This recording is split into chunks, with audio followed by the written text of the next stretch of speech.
Hello everyone, welcome to JS Gigs and my name is Deepak. Here in this tutorial I'm going to be talking about installing the AG grid and also using it.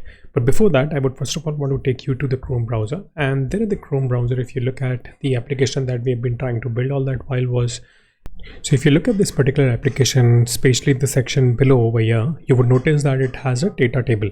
And the data table that we are trying to build is not going to be the data table given by the Bootstrap. We are going to be making use of AG Grid. The reason why I've chosen AG Grid over anything else is because AG Grid is a very popular library. That's one. Second, AG Grid is a very performant one. I've personally had used AG Grid where I've rendered roughly about 15,000 rows to 12,000 rows on the web page, and it works fairly well. I mean, it doesn't really show any sign of fatigue or any sign of slowness. So that's why I prefer AG Grid over anything else. And ever since I've started working, wherever I had seen the enterprise application which are pretty big and they're very massive, I've seen only the AG Grid being used, and it's something which I've personally also used and I personally prefer it. So I'm not going to be making use of the data table. I'm going to be making use of AG Grid, and we are going to be building the AG Grid and we'll place it exactly here at the bottom of the page for our use case as well. In order to install the AG Grid, first of all, we will have to run all of these commands, right? So the first and foremost is npm install AG Grid Angular, and then we will start coding into it. So here is the code. Let me write it down this very quickly. And once this is installed, I'm also going to be installing another package, which is client-side row model. So I'm going to be making use of 33.1 AG Grid version, and this is also a latest version from the AG Grid, right? So we have reached here. Now let me open the table component.ts file as well. Let me split that into two equal halves.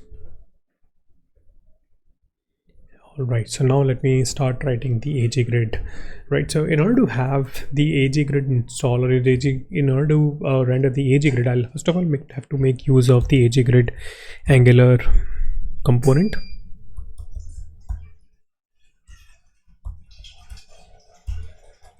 And I don't think so I need this, so let me quickly remove this. AG Grid will also have a few styles and other properties, so let me write it down those. So the first thing is I'm going to be putting the style with the width 100% and height is going to be 500 pixel.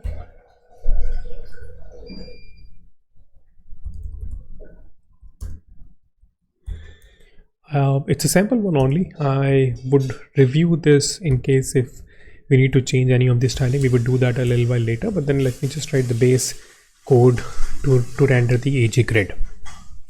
The next thing I'm going to be having is the class. Please note that AG Grid comes with a few default themes.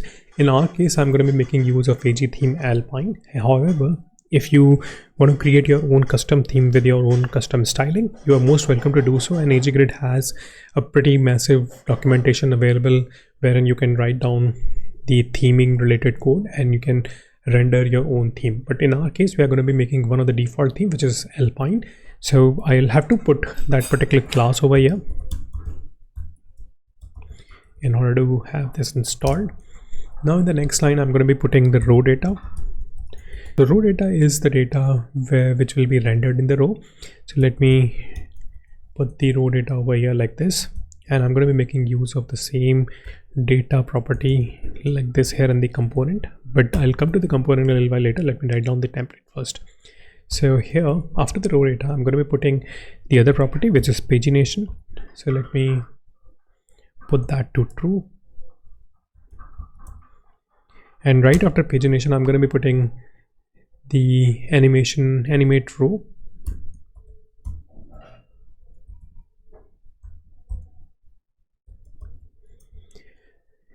And also the pagination size is something which we need to provide.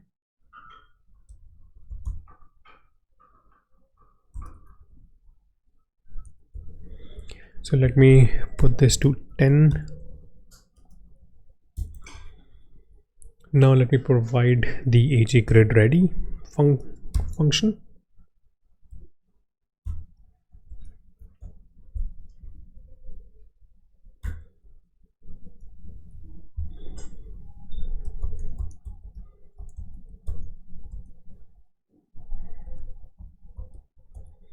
and let me bind this particular function here. And I'm also going to be making use of a local property called AGGrid API, which is going to be of type grid API. Let me declare it with an exclamation mark over here. All right, so I think we have written the template, and we have also written the base code for this particular template to work. There is another property which is missing, is the column def. So let me define the column def as well. And this column def is going to be the column definition for this AGGrid to render the data, which will be given in the raw data. So let's just write down all of this. And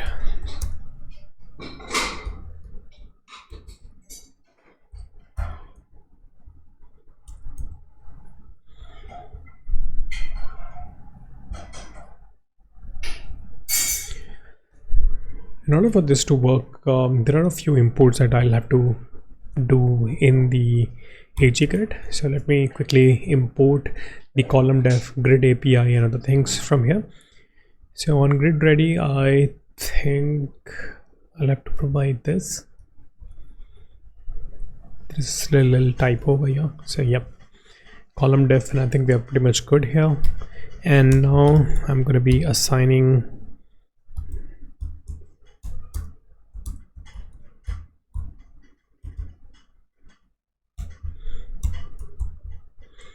and we will receive this here,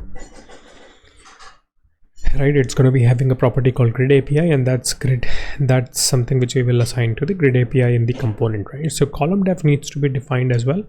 So column def, I think I can define it right here to start with, and then later on what I'm going to do is, like, I'm going to be putting the raw data and column def in the property file, and raw data to come from the API integration.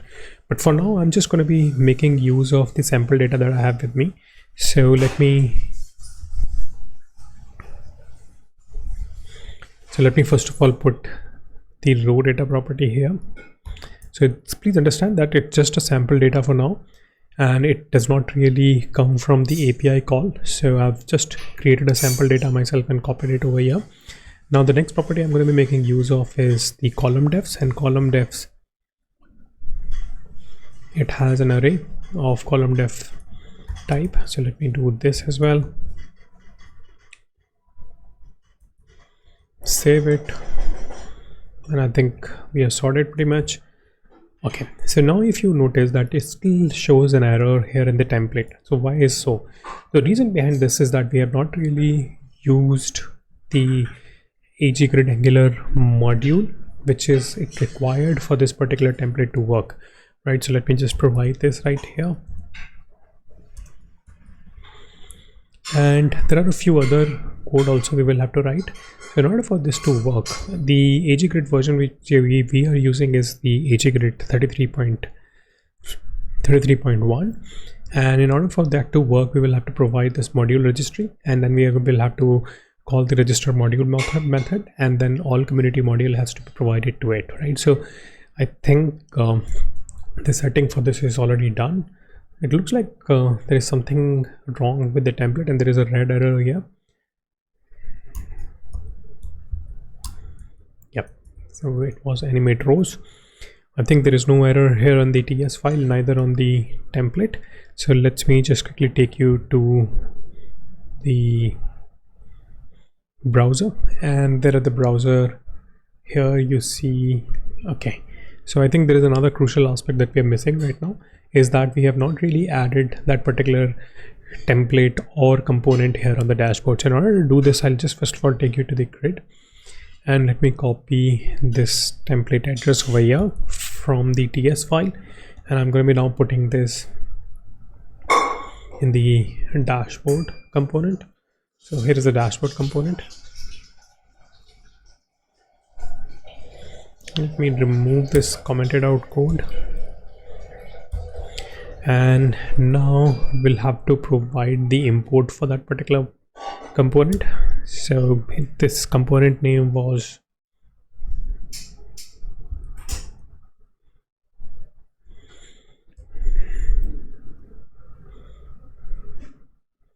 that's a table component.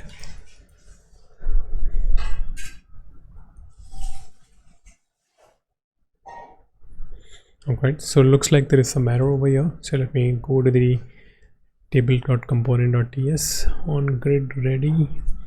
Looks like there is some. Oh yeah, and the problem here is, let me restart this, clear this, and let me restart this bit here. And there you go. So now you can see that there is no error in the console as well. There's another crucial aspect that we are missing in the code as of now, which is basically the providing the styling from the AG grid. But before we provide the style for the AG grid, I would want to show you how our template looks at this moment. So there you go. You can see that the entire AG grid appears so crumpled over here, and it has all of these methods and all of these headers and other things related over here. So in order to fix this, I'll first of all take you to the code. And as I said that we have not really provided the styling for this particular AG grid to work. So in order for this to work, we will have to provide two CSS files from the AG grid module, right? So what are those two files? So first one is the AG grid CSS, which provides the basic CSS for the grid. Is the theme. As I said that we will have to provide the theme also in, and then if you look at this particular line number 3, you notice that I have provided the AG theme Alpine. So the same theme CSS file must be provided in the code base. In order for us to provide that, we'll have to write down the line number 3, which is AG grid community styles AG theme Alpine .css. So let me save this and take you to the Chrome, and there you go. You can see that our application works pretty well, so it has no problem as such. So you can see that all of these headers which we have defined in the template appears pretty well. You can actually sort them. You can also see that the status was provided here, and then join date, and you can also provide the filters like this. It has all of these default options. At the same time, you have this particular bottom bar for the pagination, where it displays the page size, and it also says that how many records are there in total and how to navigate from one page to other. Please understand that this is just a sample file. This is just a sample template. We have not really integrated that with the API, but going forward, what I'm going to do is, like, I'm just going to be deploying the same application into the AWS cloud on AC, on S3 CloudFront, and also I'm going to be deploying the backend in the EC2 and AWS cloud environment. But for now, I think we are pretty much good with the table, and with that, I would want to end this tutorial. And I also want to request, in case if you're liking my work, please don't forget to subscribe to my channel, and also hit the bell icon in case if I post a new video, you would be notified. So thank you once again, ladies and gentlemen, for listening. And all that while, I'm going to be seeing you in the next tutorial where I'll cover more advanced topic of this particular dashboard. So thank you once again, ladies and gentlemen. I'm going to be seeing you in the next one.